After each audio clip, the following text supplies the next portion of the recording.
Hi and welcome to this Leaving Cert Higher Level Applied Maths video.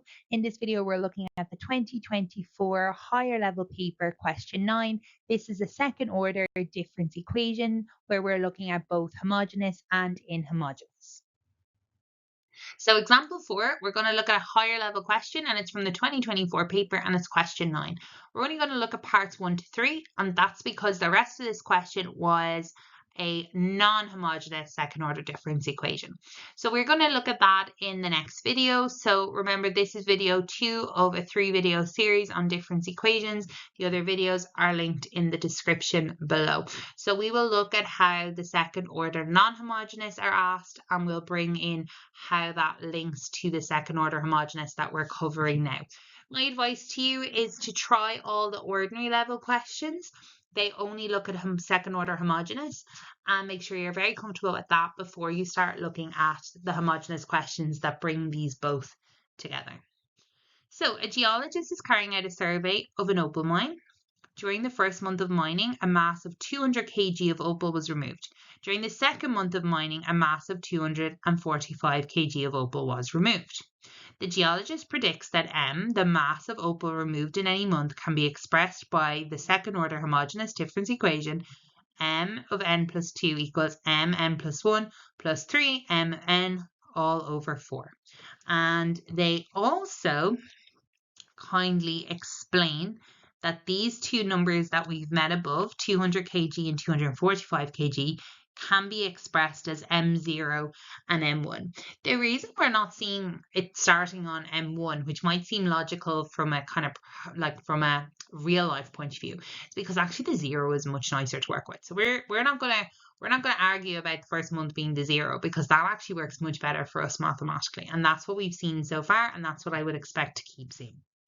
So the first thing we're being asked to do is to get M1 and M2. So we have M0 and M1. So then using the little formula they've given us, M2 is going to be M1 plus 3 over 4 M0. Okay, so I'm getting that from the actual second order difference equation they've given us here. So that means M2 is going to be 245 plus 3 over 4 200. So that's going into our calculator and we're figuring out that we're getting 395. And then if we want to do M3, that's going to be M2, 395, plus 3 over 4 M1, which is 245. So 395 plus 3/4 of 245. And that gives us 578.75, and these are both kg. So this is how much is extracted in each month. So M2 is the third month, M3 is the fourth month. So that's a nice straightforward little starter. Then it asks us to solve the difference equation for Mn in terms of n. So what we want to do here is follow through our step-by-step process. Notice how in this higher level question, we weren't given any kind of hints. In the ordinary level question, they actually gave us the quadratic. And then the first question was to solve it and to solve the quadratic. And then the third part was to solve the difference equation. Here we're being asked to do it all in one. So we'll go back to our steps. The first step is to create our characteristic quadratic equation, which becomes x squared equals, watch where your equals is in your where it is in relation to your terms, because it's not always going to be at the end. So we've x squared, then comes the equals, then x plus 3 over 4, and that's my constant. It will be much easier if we multiply out and get rid of that 4. And then you want to always have your quadratic equal to 0 to solve it. Okay, so that's kind of our basics. So now we have a slightly more challenging quadratic. You can see how they've kind of upped the difficulty by giving us one that's kind of maybe slightly harder to solve. So we're going to do a little bit of trial and error. You can use guide number, you can use your minus b formula, whatever you want. I think if we put our 2x here and here, we'll do a minus 3 here and a plus 1 here. So what that does, it gives us our plus 2 here and it gives us our minus 6 here, and that gives us our minus 4x. That's just a bit of trial and error. Not always the most efficient way, but if that's the way you've learned it, great. If not, like I said, guide number or minus b, absolutely perfect. So we get our two answers. So x equals minus a half. So sorry, this is step 2. This is my solving. X equals minus a half and x equals 3 over 2. So these are our two roots. They are different. So we have alpha and we have beta. So step 3 is then to use our theorem. So our theorem is Tn is equal to L alpha to the power of n plus m beta to the power of n. So we are dealing with m in this case. So it's going to be L alpha is minus a half to the power of n plus m, and beta is 3 over 2 to the power of n. You may prefer to work with decimals here, and that is absolutely perfect. If you want to work with fractions, that's also perfect. Whichever works best for you. So this is the decimal version, and you'll work it through. So this is what I meant by the numbers are going to be a little bit more awkward in a higher level question compared to the ordinary level question. So now we're going to do some substitution using our M0 and our M1, and we're going to solve this simultaneous equation. So I've just cleared off the screen so we have a bit more space to work. I'm going to work with the fraction version of this. If you want to work with the decimal, it should work out exactly the same. I prefer to work in fractions. I think it does make my life a little bit easier, but it's completely personal preference. It is good to note how we're using two different m's here. We have n on this side, and then we have an m over here. And this highlights a really important skill for us, that in maths and applied maths, how uppercase and lowercase letters can mean different things and can appear together. It's rare, but they can. So it's really important that you are able to distinguish between your own letters. So for me, I try to use this kind of a more angular M for my capital versus a more curved one for my lowercase. Majority of the letters you can do something like that. Some of them are tough, like C, you have to really make one bigger, one smaller, but just to bear that in mind. Okay, so we're going to work with the two bits of information we were given. I just pull them onto the top of the screen so we have it. So we're going to use M0 first. So we have minus a half power of 0 plus m 3 over 2 power of 0. And when I do that, I should get 200. So that gives me L plus m equals 200. So that's lovely and straightforward. I'm going to call that equation 1. And then if I work with M1, I have L minus a half to the power of 1 plus m 3 over 2 to the power of 1, and that equals 245. So what that gives us is minus L over 2 plus 3m over 2, and that equals 245. The reason I prefer working with fractions is because at this point, I now know that actually simply by multiplying across by 2, I'm going to end up with an equation that doesn't have any fractions in it, which makes life so much easier. That can be harder to see with decimal. So we get minus L plus 3m, and that gives us 490, and that's equation 2. So we're going to work equation 1 and 2 together. L plus m equals 200 minus L plus 3m equals 490.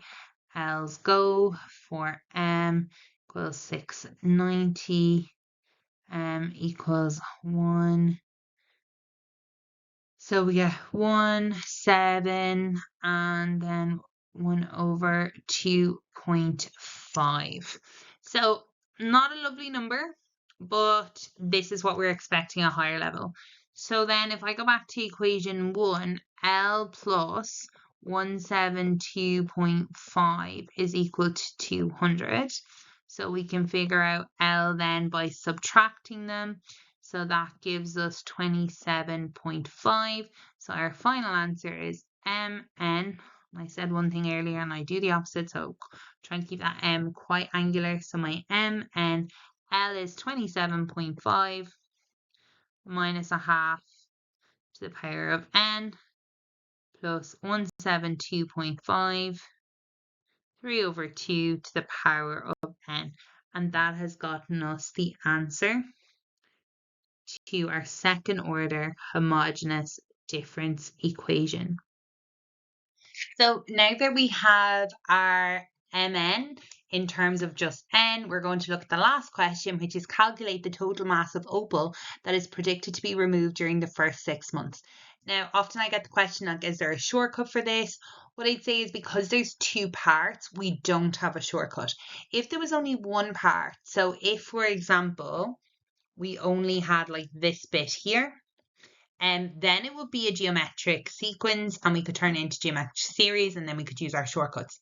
But this is effectively a combination of both. So you'd have to work with both pieces individually, which you could, but really it is just going to be quicker to work them out by hand and then add them together. What did catch students out here is just this 6 months. Be careful because our first month is actually M0. So we have M0 is 200, we have M1 is 245, we have M2, which we worked out in part 1 as 395, we have M3, which we worked out as 578.75. You can use your formula from part 2, or you can literally just go back to the original difference equation to work out M4 and M5, because that is 6 months. So if you look at them, that is 6 months. We're starting at 0. So including M6 will be incorrect. So working out M4 will be 875. Working out M5 works out about 1309. It's 0.0625. So we'll add that in for accuracy. So then the total of the 6 months, adding all those together, we get 3,602 and 8125, and that is the total amount of opal that we predict will be removed in the first 6 months. So even if you couldn't do part 2, you could still do part 3, and that's important because often if you get stuck or if you think something's gone wrong in your solving, and then you kind of give up the question, it is possible to keep going. So don't always think that there is a dependency. Obviously we can use the answer from the previous part, and that's absolutely valid, but it's just as accurate to use the difference equation, especially given that we're working with consecutive months here. So step 3 is going to be looking for the complementary solution, which means we're solving the left-hand side. So remember, we had changed this to looking like this. Minus 2 to the power of m plus 2. So our focus is on that left-hand side equal to 0 and solving it like an homogeneous difference equation. So we have p n plus 2 minus p n plus 1 minus 3 over 4 p n equals 0, which converts to the corresponding characteristic equation of x squared minus x minus 3 over 4 equals 0.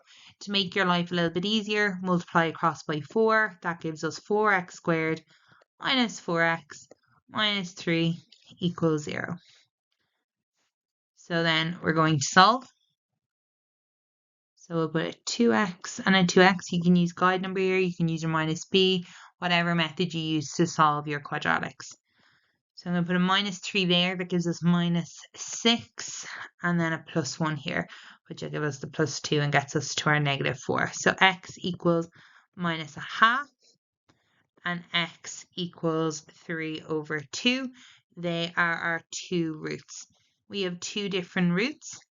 So we're going to be using the different root theorem. So that's Tn equals L alpha to the power of n plus m beta to the power of n. That's what we're going to use to get our complementary solution. So just giving ourselves a little bit more room here, the complementary solution is going to be Pn equals, we have L alpha, which is minus a half to the power of n, plus m, and our beta is 3 over 2 to the power of n. Step 4 is to put this complementary solution together with what we've worked out in step 2 as our particular solution. So we're going to add that on. It is a minus 3.2 2 to the power of n. So step 5 is then to do some substitution to work out our values for L and for M. So we're going to work with the two that are given in the question, which is P0 is 199 and P1 is 243. So what we have, P0, that is L minus a half to the power of 0 plus M, 3 over 2 to the power of 0 minus 3.2. 2 to the power of 0, and that's all going to give us 199. So that gives me L plus M minus 3.2 equals 199. So we get, for the first equation, L plus M equals 202.2. So sorry, 202.2. So then doing the second substitution, that is P1. We have L minus a half to the power of 1 plus M 3 over 2 to the power of 1 minus 3.2 2 to the power of 1, and that should equal 243.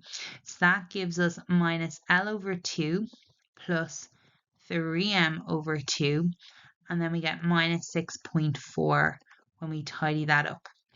Now what we're going to do is we're going to bring over the 6.4, so that gives us 249.4, and then we're going to multiply across by 2 to get rid of the two fractions, and that gives us 498.8. And now we're going to do some simultaneous equations. So giving us enough room to solve these simultaneous equations, the L's here will disappear. We're left with 4M is 701. Dividing that by 4 gives us 175.25.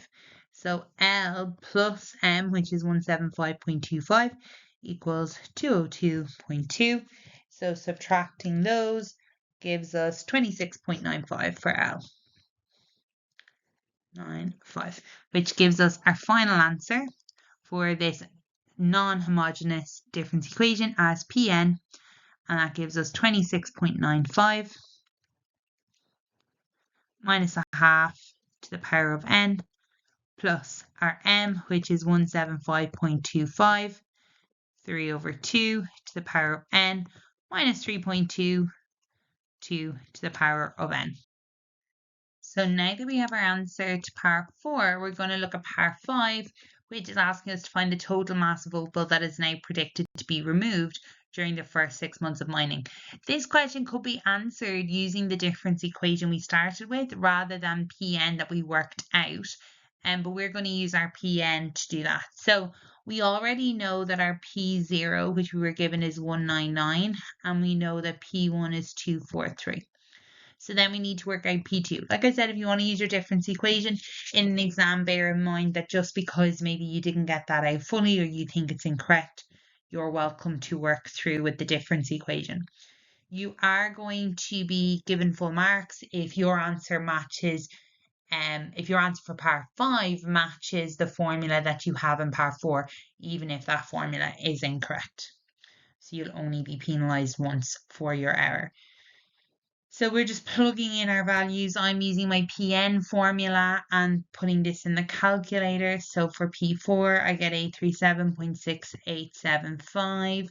P5, remember, we want the first 6 months. That only brings us up to P5 because we're starting at P0, but just be careful with that. So then we're going to add all those together and we get 3458 kilograms of opal.